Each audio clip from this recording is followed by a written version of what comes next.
ये उन दिनों की बात है जब मैं नया नया यूनिवर्सिटी आया था।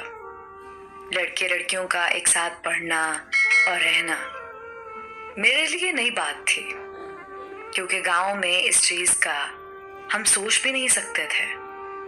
गांव में तो बापर्दा माहौल था और बेटे बेटियों पर कड़ी नजर रखी जाती, कहीं वो अपने रास्ते से भटक ना जाएं।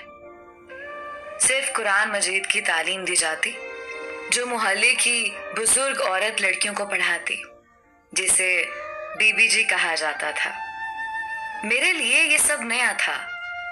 लड़कियों के बन सवर कर आने से ऐसे मालूम होता जैसे यहाँ कोई शादी वलीमा की तकरीब होने वाली है। मुझे एडजस्ट करने में 1 साल लग गया, यानी मेरा तीसरा सेमेस्टर शुरू हो चुका था। एक दिन यूनिवर्सिटी में एक सीनियर से मुलाकात हुई तो बातों बातों में उन्होंने मुझे एक वाकया सुनाया जो बहुत दिल खराश था। उसने बताया कि हमारी क्लास की एक लड़की थी, वो बहुत खूबसूरत और हयादार भी थी।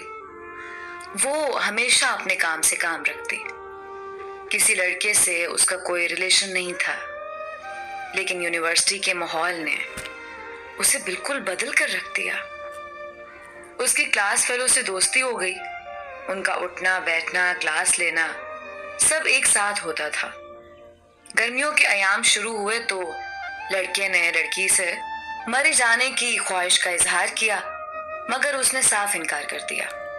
लड़के ने बहुत मिन्नतों समाजतों के बाद लड़की को रजामंद कर लिया। उस वक्त फाइनल टर्म पेपर चल रहे थे तो लड़के ने लड़की से कहा, तुम्हारी फीस मैं पे कर देता हूँ, जो आपके घर से फीस आएगी पेपर्स के बाद हम मरी चले जाएंगे। लड़की उसकी चालों में आ गई और अपना फीस चालान उसके हाथ में थमा दिया। लड़के का दोस्त बैंक में कैशियर था, उसने मासूम लड़की को धोखा देने के लिए जाली स्टैंप लगाकर चालान लड़की को दिया। ये लो, आपकी फीस पे हो गई है। लड़की खुश हो गई।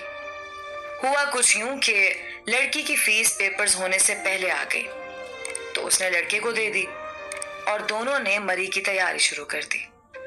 यहाँ से तो वो सिर्फ दोस्ती का मान रखते हुए अकेली जा रही थी, मगर उस लड़के ने 4 दोस्तों को भी साथ मिला लिया। वो रातों रात हॉस्टल से निकली और उनके साथ रवाना हो गई।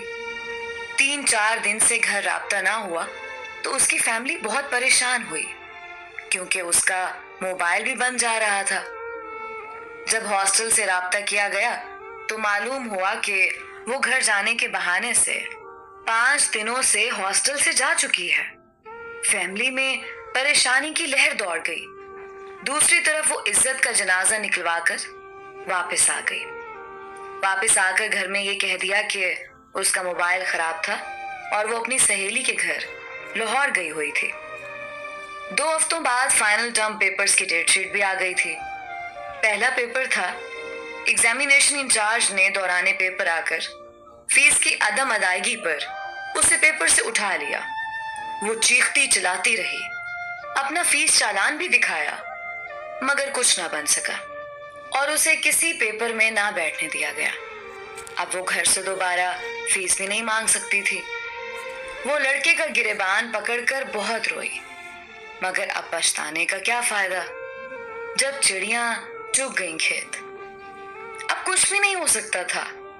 उसके किसी मुखलिस रूममेट ने उसके घर में सारी हकीकत बताई तो उसके वालिदैन धाड़े मारते यूनिवर्सिटी पहुंच गए। लड़की ने भी अपने किए पर पशेमा होते हुए सारी कहानी उगल दी। बात वाइस चांसलर तक पहुंच गई। वाइस चांसलर ने फौरन एक्शन लेते हुए लड़के के वालिदैन को बुलवा लिया। वाइस चांसलर बहुत नेक इंसान था, वो इंसाफ करना चाहता था। उसने लड़के के वालिदैन से कहा, आपके बेटे को इस लड़की से शादी करनी पड़ेगी। वालिदैन हक्का बक्का रह गए, लेकिन लड़के ने ये कहते हुए शादी से इनकार कर दिया कि इसकी तो इज्जत ही नहीं है। दोस्तों समेत मिलकर इज्जत लूटने वाला भला कैसे इसे अपना सकता था। कल दोस्त भी उसे ताने देते। वाइस चांसलर ने वही मौके पर दोनों के बैड कैरेक्टर सर्टिफिकेट बनाकर हायर एजुकेशन कमीशन को भेजकर उनको हमेशा के लिए इबरतनाक बनाकर किस्सा तमाम कर दिया। दोस्तों, इस कहानी से लड़कियों को एक मैसेज देना चाहता हूँ कि खुदारा यूनिवर्सिटी या हॉस्टल में रहकर बूढ़े वालिदैन की इज्जतें पामाल ना करें।